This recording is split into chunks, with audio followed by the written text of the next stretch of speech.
MSM കോളേജിലെ വിദ്യാർത്ഥിയായിരുന്ന നിഖിൽ വ്യാജ certificate case വഴി തുറക്കുന്നത് വലിയ തോതിൽ കായംകുളം മേഖല കേന്ദ്രീകരിച്ച് നടന്ന വ്യാജ സർട്ടിഫിക്കറ്റ് മാഫിയയിലേക്കാണ്.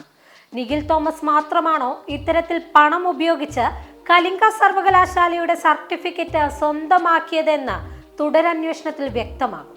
വ്യാപകമായി കായംകുളം MSM കോളേജ് കേന്ദ്രീകരിച്ചുകൊണ്ടും SFI കായംകുളം ഏരിയ കമ്മിറ്റി കേന്ദ്രീകരിച്ചുകൊണ്ടും വ്യാജ സർട്ടിഫിക്കറ്റ് നിർമ്മാണവും മാർക്ക് ലിസ്റ്റ് നിർമ്മാണവും നടന്നു വരികയാണ് എന്നുള്ള ഞെട്ടിപ്പിക്കുന്ന വാർത്തകളാണ് ഇപ്പോൾ പുറത്തു വരുന്നത്. ഇതിനിടയിൽ എറണാകുളത്തുള്ള ഒറിയോൺ എന്ന റിക്രൂട്ടിംഗ് ഏജൻസി വഴി കലിംഗ സർവകലാശാലയുടെ വ്യാജ സർട്ടിഫിക്കറ്റ് നിർമ്മിച്ച അബിൻ സി രാജിന് വേണ്ടി ബ്ലൂ കോർണർ നോട്ടീസും ഇറക്കിയിട്ടുണ്ട്. 2 ലക്ഷം രൂപയാണ് ഇതിനായി അബിൻ സി രാജ് നിഖിൽ തോമസിൽ നിന്ന് വാങ്ങിയിട്ടുള്ളത്. ഇനിയും തുടരന്വേഷണം നടക്കുമ്പോൾ നിരവധി ഞെട്ടിക്കുന്ന വിവരങ്ങളാണ് പുറത്ത് വരാനുള്ളത്. സർട്ടിഫിക്കറ്റുകൾ വ്യാജമായി നൽകുന്ന സ്വകാര്യ ട്യൂഷൻ സെന്ററുകളും കരുനാഗപ്പള്ളി കേന്ദ്രീകരിച്ച് പ്രവർത്തിക്കുന്നതായുള്ള വിവരങ്ങളും ഇപ്പോൾ ലഭിക്കുന്നുണ്ട്. കാശ് വാങ്ങി പകരം ആളെ പരീക്ഷയ്ക്കിരുത്തുന്ന നടപടിയും ഈ സ്ഥാപനം ചെയ്തു വരുന്നതായുള്ള വിവരങ്ങളും ലഭ്യമാകുന്നുണ്ട്. കലിംഗ യൂണിവേഴ്സിറ്റിയുടെ ഈ സർട്ടിഫിക്കറ്റ് നൽകുന്നതിനോടൊപ്പം ഒരു ഉപദേശവും ഇവർ നൽകി പോരുന്നു.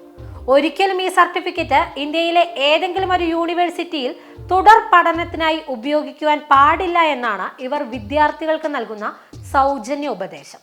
ഇതിനായി വിദ്യാർത്ഥികൾ ലക്ഷങ്ങളാണ് മുടക്കുന്നത്. ഇനി പരീക്ഷ എഴുതാൻ കഴിയില്ലെങ്കിൽ പേരിന് നടത്തുന്ന പരീക്ഷ എഴുതാനും ആളിനെ ഇവർ ഒപ്പിച്ചു കൊടുക്കുകയും ചെയ്യും. അതിനായി ഓരോ പേപ്പറിനും അവർ നിശ്ചയിക്കുന്ന തുകയും നൽകണം. രാഷ്ട്രീയ ഭേദമന്യേയാണ് ട്യൂഷൻ സെന്റർ ഈ സേവനം തുടർച്ചയായി നൽകി പോരുന്നത്.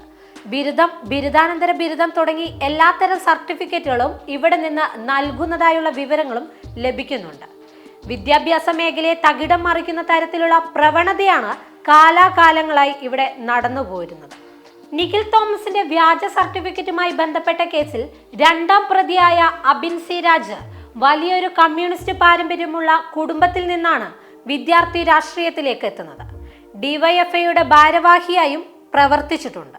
അതിനിടയിലാണ് ഇത്തരത്തിൽ കേരളത്തിലെ രാപ്പകൽ കഷ്ടപ്പെട്ട് അധ്വാനിച്ചു പഠിക്കുന്ന വിദ്യാർത്ഥികളുടെ അവകാശങ്ങളെ ചവിട്ടി അരയ്ക്കുന്ന രീതിയിൽ വ്യാജ സർട്ടിഫിക്കറ്റുകളും മാർക്ക് ലിസ്റ്റുകളുമായി തുടർ പഠനത്തിനായി എത്തുന്നത്. CPM എന്ന പാർട്ടി തന്നെയും കായംകുളം മേഖലയിൽ ഒരു സമാന്തര യൂണിവേഴ്സിറ്റി എന്ന നിലയിൽ പ്രവർത്തിക്കുന്ന ദുരവസ്ഥയാണ് ഇവിടെ കാണുന്നത്.